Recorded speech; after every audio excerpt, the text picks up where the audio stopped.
जोशी जी। हेमराज को फोन लगाओ। जी। हेलो। मोदी जी आपको इंटरव्यू देना चाहते हैं। कब? आज। I'll be there. लेकिन एक शर्त है, What? इंटरव्यू लाइव होगा। लाइव? Are you sure? जी। अरसे से इस मौके का इंतजार था। Let's finish him. देखिए, मैं आज घुमा फिरा कर बात नहीं करूंगा, इसलिए आपसे सीधा पूछता हूं, आपने आज तक गोधरा के लिए माफी क्यों नहीं मांगी? पहले बॉल पे बाउंसर। Good one. माफी गुनहगार मांगता है और कानून सबूत। अगर मैंने जुर्म किया है तो फांसी पे लटका दीजिए, मंजूर है। अगर आप निर्दोष हैं, तो आप ही की सरकार ने गुजरात को जलने कैसे दिया? नानावटी कमीशन की रिपोर्ट में साफ साफ लिखा है कि मेरी सरकार और मेरा कोई दोष नहीं। उसमें यह भी लिखा है कि गोधरा के साबरमती एक्सप्रेस में 59 लोगों का जिंदा जलाया जाना कोई दुर्घटना नहीं, सोची समझी साजिश थी। पर यह खबर तो मैंने कभी देखी नहीं आपके चैनल पे। हेमराज जी, झूठी दलीलें और खबरों की दलाली मत पेश कीजिए, यह जनता सब जानती है। 12 साल हो गए हैं साहब, 12 साल। कर्फ्यू क्या चीज है, दंगा क्या होता है, गुजरात के एक बच्चे को पता नहीं है। गोधरा के दंगों का दोषी कौन है, हिंदू या मुसलमान? मुसलमान। क्या कहा आपने? यही सुनना चाहते हैं? मुसलमानों के लिए हिंदू दोषी और हिंदुओं के लिए मुसलमान। पर मेरी नजर में दोनों समुदाय इंसानियत के कटघरे में दोषी हैं। Violence has no religion and no religion has violence. Gujarat के सीएम किसके साथ है? गरीबों के साथ है या उद्योगपतियों के साथ है? तरक्की के साथ। अब देखिए, पूरे विश्व ने हमारे गुजरात डेवलपमेंट मॉडल को सराहा है। लेकिन कांग्रेस का मानना है कि ये आपका गुजरात डेवलपमेंट मॉडल फेक है, ये आपकी मार्केटिंग की एक सिर्फ जादूगरी है और कुछ नहीं। भैया, हम तो सिर्फ मेहनत करते हैं, जादू तो केंद्रीय सरकार करती है। ब्लैक मैजिक, सब गायब, देश की तिजोरी गायब, नौजवान के रोजगार गायब, कोयला गायब, बिजली गायब, यहां तक कि प्रधानमंत्री जी की आवाज भी गायब।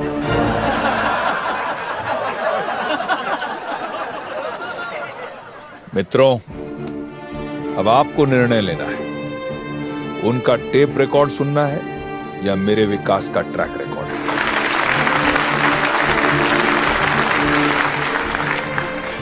ये वर्क नहीं हो रहा है, लाइन चेंज करो। अब हम करते हैं पूरे देश की बात। मेरा अगला सवाल आपसे ये है। आपका सवाल या उनका सवाल? मतलब? कमाल की रिमोट कंट्रोल टेक्नोलॉजी है भैया, मुंह आपका, सवाल किसी और के।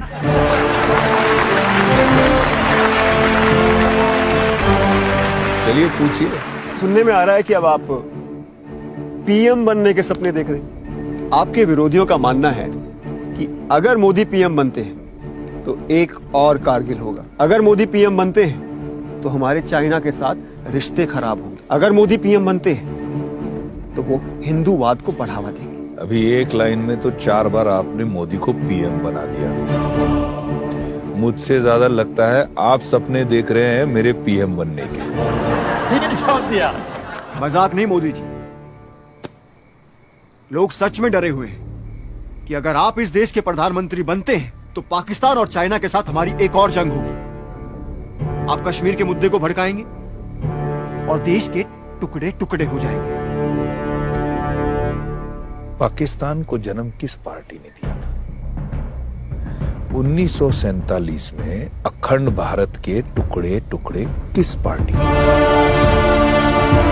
अगर नेहरू जी की जगह सरदार पटेल पीएम होते तो ना हम चीन की लड़ाई हारते, ना आधा कश्मीर पाकिस्तान के पास होता।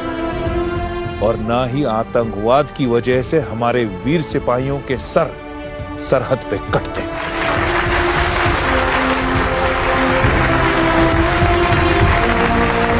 लेकिन मोदी जी, हमारा हिंदुस्तान एक सेक्युलर देश है और लोगों को डर है कि आप इसी हिंदुस्तान को हिंदू राष्ट्र बना देंगे।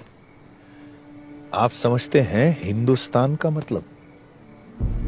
क्योंकि हिंदुइज्म सिर्फ एक धर्म नहीं, एक सोच है।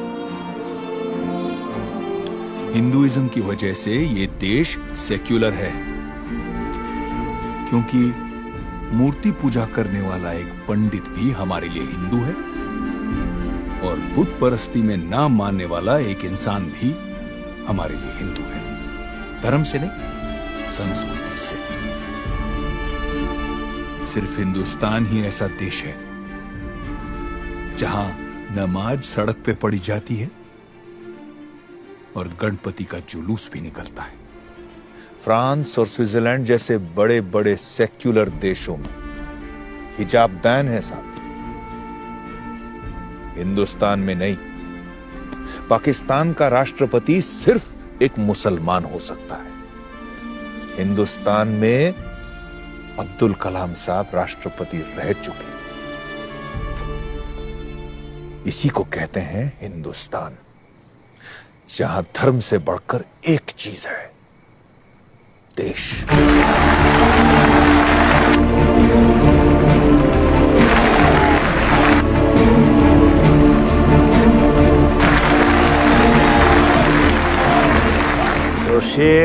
ये सब छोड़िए मोदी जी, ये बताइए कि जब तक आपके ऊपर गोधरा कांड में चल रहे एसआईटी कोर्ट की क्लीन चिट नहीं मिल जाती, आप प्रधानमंत्री कैसे बन पाएंगे? ये आपके ऊपर बहुत गंभीर आरोप हैं।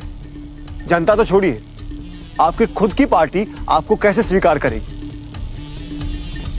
इसका जवाब आपको अगले 30 सेकंड में मिल जाएगा। वो क्या कहते हैं आपकी भाषा में, ब्रेकिंग न्यूज है, आपके लिए और उनके लिए भी। मोदी जी, जय हिंद। अभी कुछ सवाल बाकी है।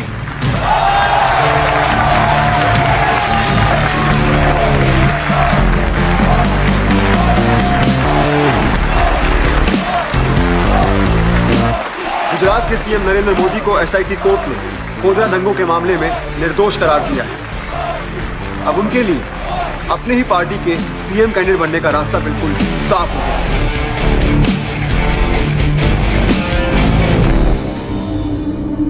गजब का जुनून है इसकी आंखों में। अगर मोदी जीता तो पाकिस्तान को हरा देगा। आपके सच ने इनके झूठ को पंक्चर कर डाला। गाली देने वालों को ताली बजानी पड़ी। हाँ सर, इंटरव्यू का रिस्पॉन्स जबरदस्त है। अरे रीजनल लीडर है वो, सिर्फ गुजरात में पॉपुलर है। अगर दिल्ली में राज करना है उसे तो पहले यूपी जीतना होगा। यूपी तो अपना खड़ा है, वो यहां से तो नहीं, कोशिश भी नहीं करेगा। अब एक ही सवाल है, आप इलेक्शन कहां से लड़ेंगे, अहमदाबाद या गांधीनगर? बनारस। बनारस? ECD, आपके कारनामे तो छेड़ तक गिना सकता हूं साहब। अंग्रेजी सीखना कोई बड़ी बात नहीं, हम तो अंग्रेजों को हिंदी सिखा देंगे। भूलो मत उसने गुजरात में क्या किया था। मौत का सौदागर है वो। उसे जीतने दिया तो पूरे इंडिया को गुजरात जैसे बना देगा। अरे गुजरात बनाने के लिए 56 इंच की छाती चाहिए, पक्की सड़कें बनाने के लिए पक्की नीयत चाहिए, 24 घंटे बिजली लाने के लिए दिमाग में रोशनी चाहिए। हाँ, मैं सौदागर हूं, लेकिन मौत का नहीं, विकास का। आप किसका सौदा करते हैं जी? है कोई जवाब? मेरी आखिरी रैली पटना के गांधी मैदान में होगी और ये जंग दिल्ली में ही जाके खत्म होगी। सही कह रहा है। गांधी मैदान की रैली इसकी आखिरी रैली होगी। इस बार हम जिहादी नहीं, फौजी भेजेंगे। लड़के हमारे, और लिबास आपकी। कब पहुंच रहे हैं आपके अफसर? पहुंच चुके हैं दिल्ली। कोई मोदी की लहर वहर नहीं है। बट मैम सारे सर्वे यही दिखा रहे हैं और हमारी इंटरनल रिपोर्ट भी यही कह रही है कि वो हमसे बहुत आगे निकल गए हैं। He is winning ma'am. एक बुरी खबर है मैम। अब क्या? इंटेलिजेंस ब्यूरो के रिपोर्ट्स के हिसाब से हिंदुस्तान में कुछ टेररिस्ट घुस आए हैं जो मोदी को मारना चाहते हैं। ये तो बहुत बुरी खबर है। जी।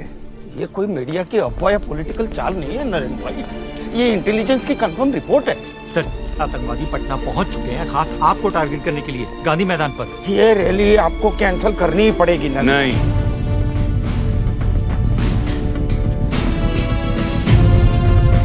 मीडिया को ब्रेकिंग न्यूज और विरोधियों को मुद्दा मिलेगा कि मोदी भाग गया। लेकिन नरेंद्र भाई, मैं उनकी परवाह नहीं करता, लेकिन हर वो हिंदुस्तानी जो मेरी तरफ आशा लिए देखा है उसकी नजर झुक जाएगी। जो खुद की सुरक्षा की चिंता करे वो देश की हिफाजत क्या करेगा? सॉरी सर, लेकिन इंदिरा जी, राजीव गांधी, इन्हें भी इंटेलिजेंस रिपोर्ट मिली थी और उन्होंने भी नहीं मानी। जोशी, मैं दिल्ली उन आतंकवादियों से भागने नहीं, उन्हें भगाने जा रहा हूं। बाप प्रणाम। बस नरेंद्र भाई मेरी बात नहीं मान रहे हैं, अब आप ही समझाइए।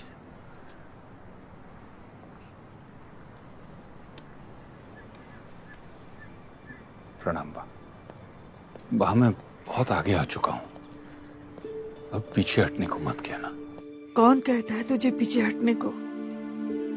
तू आगे बढ़ बेटा। जब तू बच्चा था ना, सैनिक बनना चाहता था। अब देख, बिना वर्दी के तू सैनिक बन गया। बात तू रड़े छे? एक सैनिक की माँ की आंखों में आंसू नहीं, गर्व होता है बेटा। मुझे तुझ पर गर्व है। जय हिंद। जय हिंद।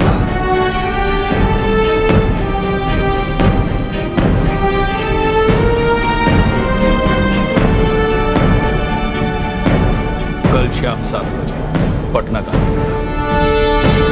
इस देश की किस्मत बदलनी है, पहले अपने भाग्य का सामना करना पड़ेगा।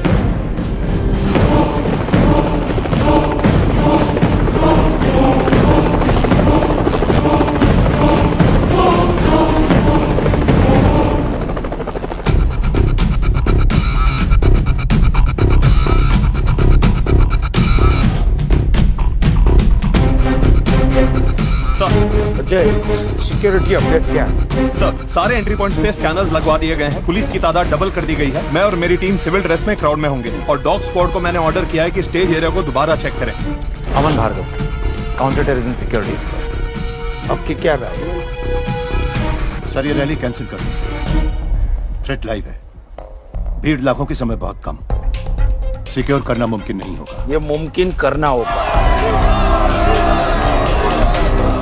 अजय सर, स्टेज के दोनों तरफ, यहाँ सेंटर में और वहाँ मेन गेट के पास, दोनों तरफ मुझे स्नाइपर्स चाहिए, पूरा कवर करना। And I need 4 drones, her angle से मुझे सिक्योरिटी कैमरा फीड चाहिए। Yes sir.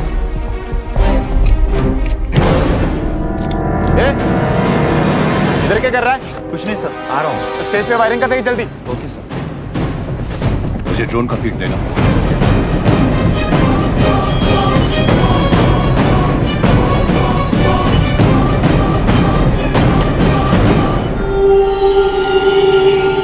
कहाँ पहुंचे? जनाब मैं अभी भी यहीं अटका हूँ। सर डोंट वरी, हथियार मेरे पास है। जल्दी करो।